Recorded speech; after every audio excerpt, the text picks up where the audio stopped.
Welcome back to Empire State Weekly, everyone. I'm Tim Lake in Albany. The New York State Education Department has canceled this year's high school Regents exams and also updated their graduation guidance to deal with this just unprecedented situation. The department says students will still earn a Regents diploma if they pass their courses. Students who don't will have to attend summer school, but there are some exemptions. If you were in fact taking it over again and you pass the course taking it over again, you will in fact get credit. You'll get what they're referring to as a COVID-19 exemption, which will appear on transcripts as opposed to a 98 on the Regents, and you'll have the credit toward getting a Regents diploma. Now, the State Education Department says the rollout of the next generation learning standards for the ELA and math exams has been moved back now to spring 2022 to give school districts time to make up for lost time due to the school closures. The 3rd through 8th grade math and ELA exams had already been postponed last month. Joining us now to talk about the impacts the coronavirus has had on the New York schools and education is New York State School Boards Association Chief Communications and Marketing Officer David Albert. David, thank you very much. You're joining us from your home in a safe place. Thank you. My pleasure. Let's start off with Governor Cuomo again extending the closing for New York State schools through April 29th. And this week he also said that is only a projection. So in all likelihood, that would be extended as well. How does this allow for decisions to be made locally? Since we're doing this on a piecemeal 2-week basis, does this leave schools in limbo, or would it be better to just take a look at the whole year through to June and say, let's close for the year?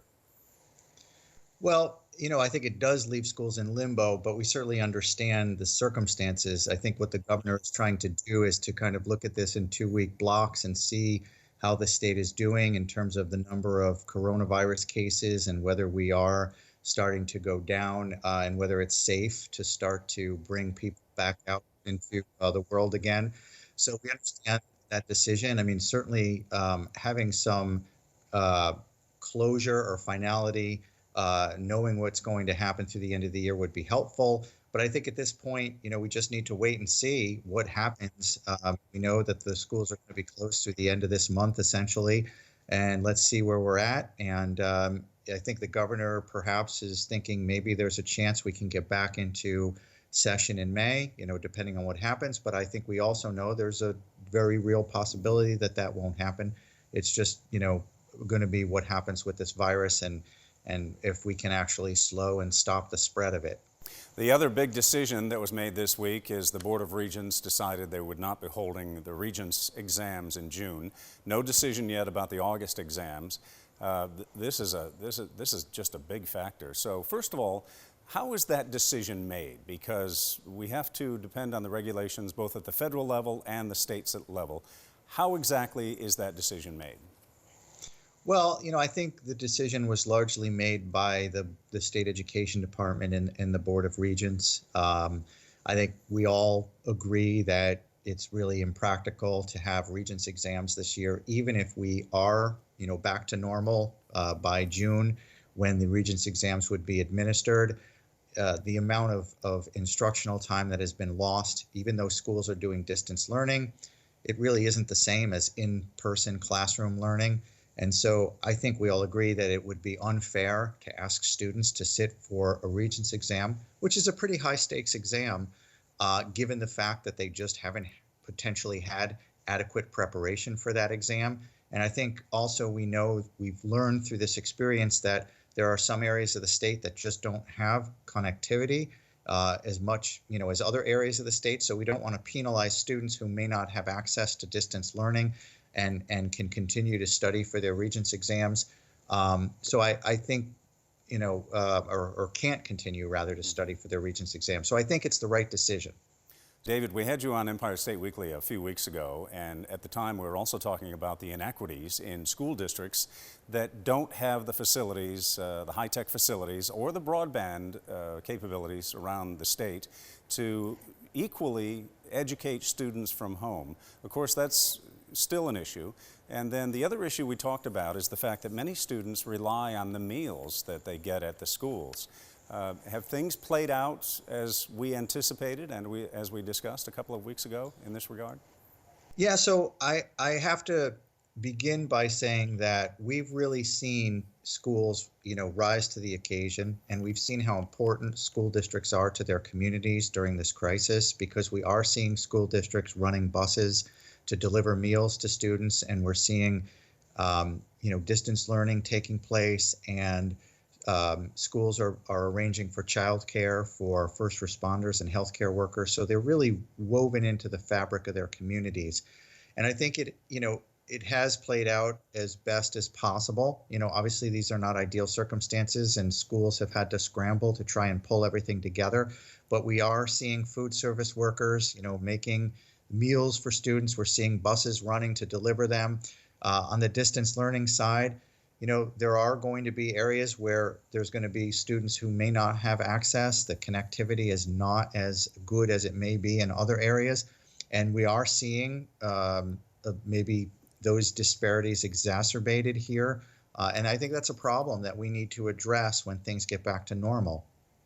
David, on the financial side of it, school boards are somewhat relieved, I would presume, that the governor has waived the 180-day requirement for state aid.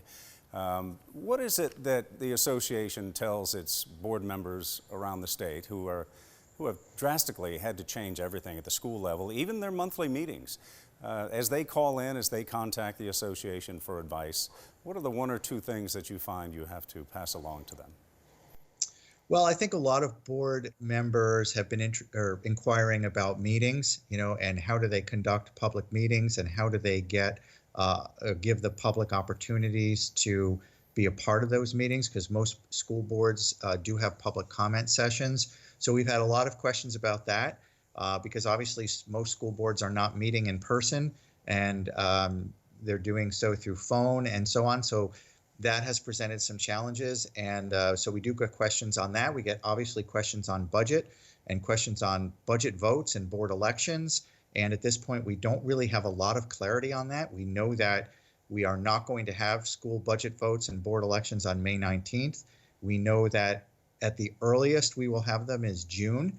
We don't know what date in June. We don't know if the governor will, decide.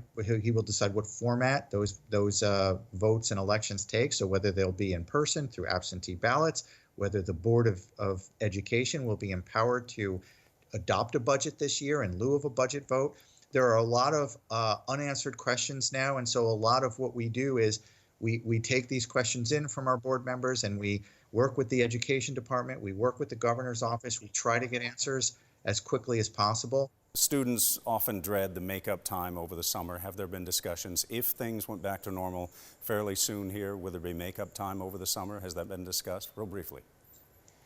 I have not heard discussions of that yet. I think that it's a little early. I think we have to see what plays out here in the next couple of weeks and whether we have an additional extension of school closures. I do know that we would obviously have to have conversations with, between school boards and unions to determine what a summer session might look like. I don't know that it's out of the realm of possibility, Okay. But we haven't really had those discussions just yet. All right, we'll leave it at that. Thank you so much. We've been talking with David Albert of the New York State School Boards Association. And David, we thank you again for joining us here on Empire State Weekly. My pleasure. Thank you. From the classroom to the courtroom, how the state is adapting to this new reality with the social distancing guidelines.